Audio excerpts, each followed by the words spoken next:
السلام عليكم ورحمة الله وبركاته. سوف نتحدث اليوم عن نفيسة في بداية ونهاية، والمعلمة فضل معداوي في الراية البيضاء، والزوجة المغلوب على أمرها حفيظة في الزوجة الثانية، والمرأة الصعيدية في خالتي صفية والدير، والمرأة الأرستقراطية في سواء الهانم هي الفنانة سناء جميل، واسمها الحقيقي سوريا يوسف عطلة، وقد ولدت عام 1930 بمركز ملاوي في المنيا لأسرة قبطية مسيحية. انتقلت إلى القاهرة قبل الحرب العالمية الثانية لتلتحق سناء بمدرسة الميرديجيه الفرنسية الداخلية وعمرها 9 سنوات، وظلت بها حتى المرحلة الثانوية. عشقت الفن وأرادت الالتحاق بالمعهد العالي للفنون المسرحية، فرفضت أسرتها. وحسب الفيلم التسجيلي حكاية سناء الذي أنتجه زوجها لويس جريس وفاء لها، صفعها شقيقها صفعة أدت إلى فقدانها السمع بإحدى أذنيها، وطردتها أسرتها بعد تمسكها برغبتها. وفي مقابلة مع سناء جميل حكت عن المعاناة التي عاشتها باكية،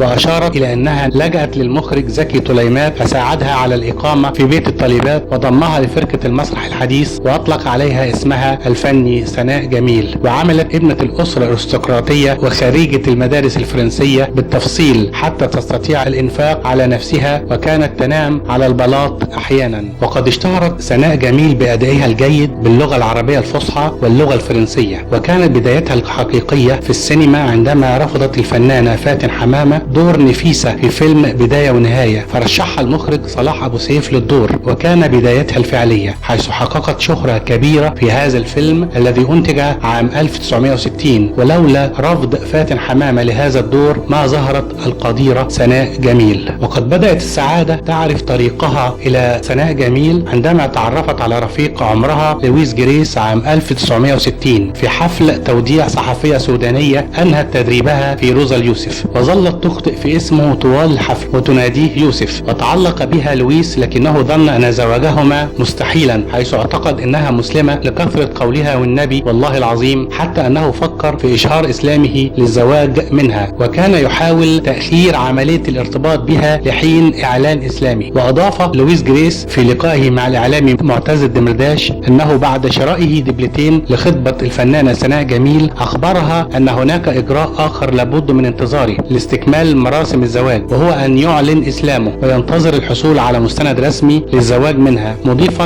أن الفنانة سناء جميل ردت عليه قائلة: وتشهر إسلامك ليه؟ أنا أصلا مسيحية. وأوضح أنها صممت على عقد الزواج في الكنيسة حتى اكتشف أنها على نفس الطائفة الأرثوذكسية التي تجمعهما دون أن يعلم من ذلك شيء قبل أن يرتبط بها. وقد اتفقت سناء جميل مع لويس جريس على عدم إنجاب أبناء لأنها كانت تخشى على أبنائها من قسوة الحياة وظلم البشر، وقالت: لماذا أنجب أبناء وأتسبب في معاناتهم وعذابهم في تلك الحياة القاسية، خاصة بعد أن عانت كثيرا من الظلم والمعاناة وتبرؤ الأهل منها لأنها اختارت الفن مهنة لها. وفي آخر أيامها أصيبت سناء جميل بسرطان الرئة، وظلت بالمستشفى 3 أشهر كاملة حتى فاضت روحها إلى بارئها، ولم يتم دفنها فور موتها، حيث قرر لويس جريس أن ينشر نعيها بجميع الصحف وبجميع اللغات لعل يظهر أحد من أقاربها أو أهلها، وانتظر 4 أيام ولم يظهر أحد فاضطر إلى دفنها. إنها العظيمة سناء جميل.